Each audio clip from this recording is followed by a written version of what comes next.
오늘은 남양주시 중심으로 지난 1년간 아파트 거래 현황을 살펴보고 통계 자료를 근거로 시장 상황을 한번 진단해 보겠습니다. 설명드릴 내용은 거래량 추이, 매물 변동 추이, 실거래 최고가, 갭투자 매매 거래, 외지인 매매 거래, 주택가격 심리지수, 입주 예정 물량, 미분양 추이, 시장 상황 분석 등의 순서로 말씀드리겠습니다. 먼저 남양주시 아파트 및 오피스텔 매매 및 전월세 거래량에 대해 살펴본 다음 보다 세부적으로 다산 신도시 아파트 20개 단지로 좁혀서 살펴보겠습니다. 첫 번째 표는 남양주시의 최근 5년간 거래량을 연도별로 나타낸 것입니다. 표에서 보는 바와 같이 최근 5년간 거래량을 거래 형태별로 구분해보면 매매 30%, 전세 41%, 월세 약 29%의 비율로 나타나고 있습니다. 이 중에서 매매는 2020년도에 가장 많은 거래량을 나타내고 있으며 이후 약 2년간 거래 급감 현상을 보이다가 2023년도에 다시 증가하는 모습을 보여주고 있습니다. 물론 매매의 경우 2023년도 거래량은 2022년도 대비 약 123%의 증가세를 시현하였습니다만 최근 5년간 최고의 거래량을 나타낸 2020년도 대비해서는 약 27%, 그리고 2021년도에 비해서도 절반 수준을 약간 상회하고 있습니다. 매매 거래량 자체만 놓고 보면 최근 5년간 연평균 거래량의 56% 수준에 불과하니 여전히 시장 상황은 침체된 상태라고 봐야 할 것입니다. 다만 전세 및 월세 부문에 있어서는 매매와 상황이 전혀 다릅니다. 전세의 경우에는 매매 거래가 가장 많았던 2020년도 이후 약 3년간 일정 수준을 유지하여 오다가 2023년도에 약 18.2% 증가하는 현상을 나타내고 있으며 월세의 경우에는 최근 4년 연속 꾸준한 증가 추세를 나타내고 있습니다. 이는 수년 동안 부동산 가격 급등이 가져온 주택 수요자의 현주소를 그대로 반영하고 있다고 봅니다. 월세에서 전세로, 전세에서 매수로 올라가는 사다리가 무너져서 대기 매수세가 실제 매수로 전환하지 못함으로써 매매 거래량은 줄어들고 있음에도 불구하고 오히려 전세 거래량은 늘어나는 현상이 발생한 것이며 전세 거래량의 증가 속도에 비해 월세 거래량이 훨씬 더 높은 증가세를 나타내는 것은 결국 기존의 전세 수요자도 급격한 전세 보증금 상승에 견딜 수 없어서 그중 일부가 반전세 또는 월세 등으로 전환한데 그 이유가 있다고 봅니다. 결론적으로 2023년 들어서 매매 거래는 전년도 대비 크게 증가한 모습을 보이고 있으나 아직 과거 평균 수준으로도 돌아오지 못하고 있다는 것을 여실히 말해주고 있습니다. 시각적인 효과를 더하기 위해 통계 자료를 그래프로 보여드리겠습니다. 최근 5년간 거래량 추이입니다. 다음은 2023년도 남양주시의 월별 거래량 추이를 한번 보겠습니다. 매매의 경우 2022년 12월 이후 꾸준히 증가세를 보이다가 8월에 정점을 찍고 다시 거래량이 감소 국면으로 접어들었으며 전세도 약간의 차이는 있으나 비슷한 모습을 보여주고 있습니다. 한편 월세의 경우에도 매매나 전세와 마찬가지로 2023년 12월에는 감소하였으나 타이밍상으로는 매매나 전세에 비해 수개월 후행하는 모습을 보이고 있습니다. 다음은 다산 신도시 내 아파트 20개 단지의 2023년도 매매 거래를 살펴보겠습니다.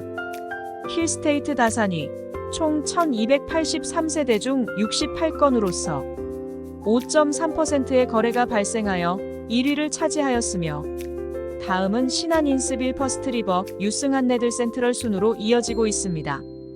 특징적인 것은 진건지 구내에서는 힐스테이트 다산이, 지금지 구내에서는 신안 인스빌 퍼스트 비버 단지가 대표적으로 거래 비중이 높은 것으로 나타나고 있습니다. 다음은 매물 추이를 보겠습니다. 비교 차원에서 서울시 및 남양주시, 그리고 남양주시 중에서도 다산동을 별도로 추출해서 분석해 보았습니다.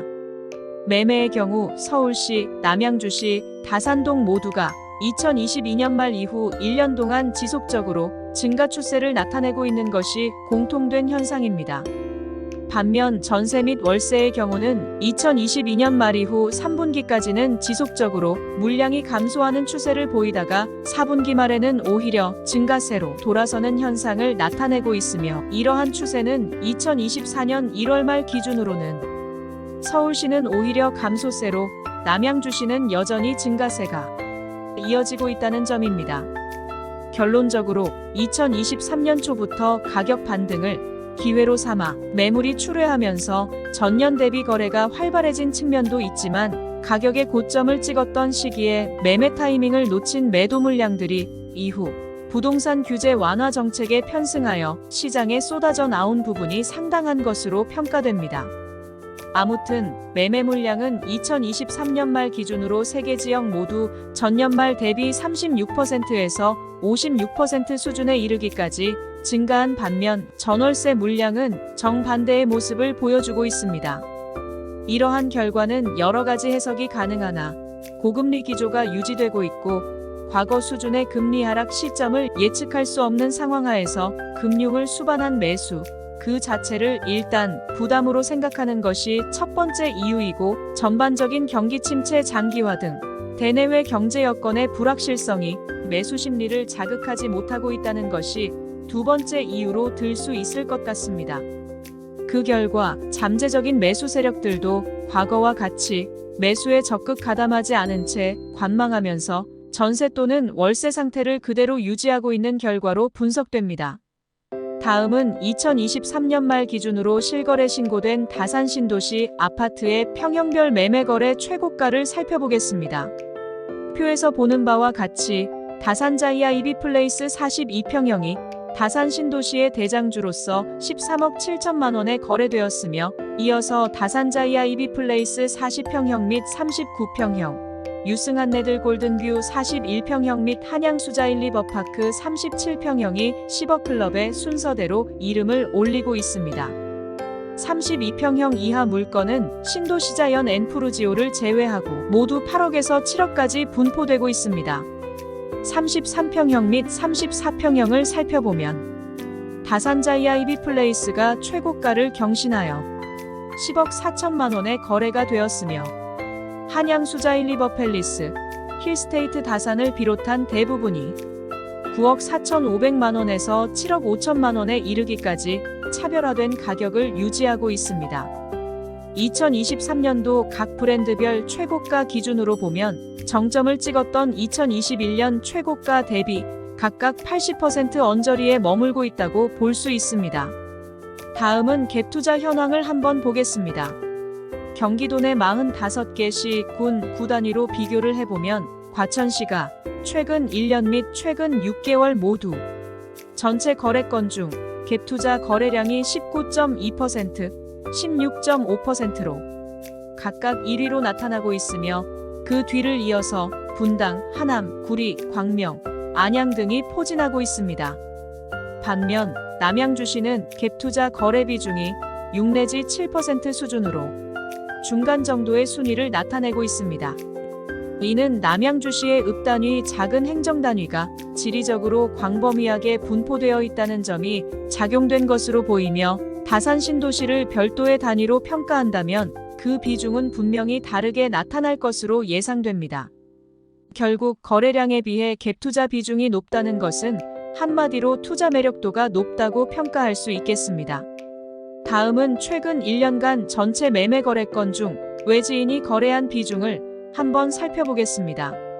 경기도 내에서는 광명시가 37.8%로서 1위에 랭크되고 있으며, 성남시, 수정구, 하남시, 구리시, 김포시 순으로 나타나고 있습니다. 이 또한 투자 매력도와 절대적인 상관관계가 있다고 볼 수 있겠습니다. 한편 최근 5년간 남양주시의 외지인 매매 거래를 살펴보면 2019년부터 2022년까지 32.6%에서 최고 41.4%까지 비교적 높은 비중을 유지하여 왔으나 2023년도에는 26.1%로 크게 떨어진 것으로 나타나고 있습니다. 이는 새로이 조성된 다산 신도시의 외지인 수분양자의 입주가 2018년 이후 지속적으로 이어졌고, 한편으로는 서울의 주택 가격 폭등에 따른 여파로 가격 수준이 상대적으로 낮은 수도권의 이 지역으로 일정 부분 수요가 몰리면서 이러한 결과를 가져온 게 아닌가 생각됩니다. 다음은 주택가격심리지수에 대해 한번 살펴보겠습니다. 주택가격심리지수란 KB부동산에서 주간 단위로 발표하는 지수로서 공인중개사 4,000명을 대상으로 설문조사하여 각 지역의 주택가격심리를 조사한 자료입니다. 100을 기준으로 100을 넘으면 매수자가 활발한 매수 우위의 시장으로 보고 있습니다. 이 표를 보면 부동산 시장의 분위기를 대충 짐작할 수 있습니다. 현재 주택가격심리지수는 매도세가 매수세에 비해 절대적으로 높은 매도 우위의 시장으로 매수자의 극심한 관망세가 이어져 오고 있습니다. 2023년 초 바닥을 찍고 조금씩 호전 추세로 전환되는 모습을 보여주고는 있으나 3분기 말을 기점으로 다시 주저앉는 양상을 나타내고 있으며 전반적으로 매수 심리는 아주 낮은 상태입니다. 주택가격 심리지수를 그래프로 한번 보겠습니다. 최근 5년간 주택가격 심리지수 변동 추이입니다. 이 그래프는 최근 4개월간 주택가격 심리지수 변동 추이입니다. 다음은 남양주시 향후 입주 예정 물량을 한번 살펴보겠습니다. 물론 임대 아파트에 대한 부분은 포함되어 있지 않습니다. 2024년 2월 다산동 해링턴 플레이스 다산파크를 비롯하여 2025년 10월까지 5개 지역에서 약 2,126세대가 분양 및 입주 예정으로 있으며 그 수량은 지속적으로 감소하는 추세입니다. 그 이유는 남양주에는 3기 신도시 왕숙지구 조성을 통한 대규모 물량 공급이 예정되어 있기 때문에 자연스럽게 나타나는 결과가 아닌가 생각됩니다. 끝으로 남양주시 전체의 미분양 아파트 잔여 물량을 월별로 살펴보겠습니다. 2022년 2월 이후 많지 않은 수량이지만 지속적으로 증가하는 모습을 보여주고 있으며 2023년 11월 기준으로 393호 수준입니다.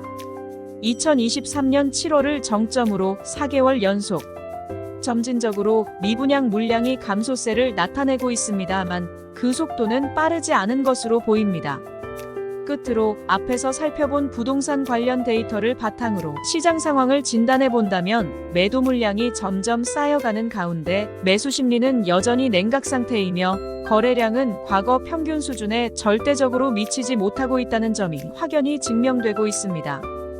이러한 상황 하에서 앞으로 어떤 결과를 예측할 수 있느냐는 질문에 답을 드린다면 시장 전망을 밝게 할 긍정적인 요인들을 찾기가 쉽지 않다는 점이며 반대로 부정적인 요인들을 몇 가지 찾는다면 첫 번째가 경제 상황이라고 생각합니다. 수년간 코로나 팬데믹으로 인해 경제의 허리 역할을 하는 소상공인, 자영업자, 중소기업들의 상당한 부분이 매출 부진에 따른 고통에서 헤어나지 못하고 있는 가운데 2023년 한 해 동안 부동산 경매 물건은 10만 건을 상회하여 최근 9년 내 가장 많았고 이중 주택 부문 경매 증가율은 전년 대비 61%로 급증하였으며 어음 부도율은 22년 만에 최고 수준이라는 통계 보도를 접하고 있습니다. 부동산 시장에는 이금융권을 비롯한 프로젝트 파이낸싱 내관이 여전히 잠복해 있고 이러한 문제들이 현실화될 경우 주택시장에 미칠 파장은 매우 클 것으로 예측됩니다. 최근 대기업 집단에 속하는 태영건설의 워크아웃 역시 주택 분양 시장의 어려운 상황을 반증하고 있으며 결국 분양을 통한 자금의 회수가 원활하지 못할 경우 필연적으로 뒤따르는 유동성 부족 현상이 기업의 부도로 이어짐은 물론 연관 산업 및 종사자 모두에게도 큰 폐해를 가져올 수 있다는 점을 간과해서는 안 될 것입니다. 또 다른 측면에서는 물가 상승을 제어하기 위한 정부의 고금리 기조가 과연 어느 시점에 안정적인 조정을 가져올지 현재로서는 예측하기 어려운 상황입니다. 주택담보대출 금리가 지난해 하반기 이후 상당한 수준 하향 안정화되어 최근 3% 후반에서 4% 초반을 유지하고는 있으나 수년 전 저금리 시대에 비하면 여전히 1% 이상 높은 상태에 있습니다.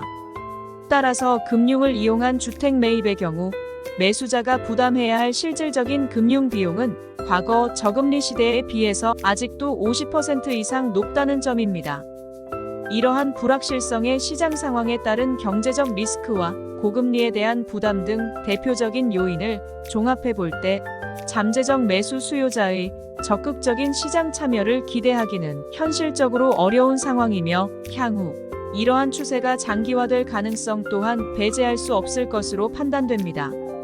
다만 다산 신도시를 둘러싸고 있는 남양주시로 좁혀서 긍정적인 요소를 한번 찾아본다면 우선 올해 6, 7월경에 8호선 전철 개통을 목전에 두고 있어 향후 서울 강남권으로 향하는 대중교통 여건이 획기적으로 개선될 것으로 전망됩니다. 이미 이러한 것은 재료로서 일정 부분 주택 가격에 선반영되었다고 볼 수 있겠지만 개통 후 실제 이용을 해보게 되면 체감 효과가 클 것으로 봅니다. 다산역에서 잠실역까지 9개역 약 28분 정도 소요된다고 할 때 강남권에 사업장이나 직장을 가지고 있는 분들로서는 주거지로서 다산 신도시가 매력적이라고 할 수 있을 것입니다. 더 나아가서 3기 신도시 왕숙지구 조성과 맞물려 있는 9호선 전철 노선, GTX B 노선 외 GTX 2노선, 그리고 예정 상태인 전철 6호선 연장 노선이 확정될 경우 다산 신도시와 왕숙지구를 관통하는 전철 노선은 기존의 국철, 경의중앙선, 경춘선을 포함해서 5개 노선, GTX 2개 노선이 될 것입니다. 이러한 측면에서 볼 때 대중교통 인프라는 장기적으로 어느 지역과 견주어 보더라도 손색 없는 도시로 변모할 것이라 믿어 의심치 않으며 그 외에도 쾌적한 주거 환경으로서 젊은 세대가 많이 거주하는 역동성 있는 도시로서 몇 가지 장점을 더 갖추고 있다고 생각합니다. 이상으로 부동산을 둘러싼 여러 가지 통계적 지표와 현장에서 피부로 느끼는 분위기, 그리고 종합적인 시장 상황을 진단해 보았습니다. 부동산 전문가들의 다양한 주장과 논리가 시시각각 다른 반응으로 나타나고 있는 것이 사실이며 이 또한 각기 설득력을 가지고 있다는 점도 부인할 수 없습니다. 아무튼 지역의 부동산 시장을 연구 분석하는 현장 중개사로서의 의견임을 이해하시고 의사결정 시 조금이라도 참고가 되었으면 하는 바람입니다. 다음에 좀 더 유익한 자료와 정보를 가지고 찾아뵙겠습니다.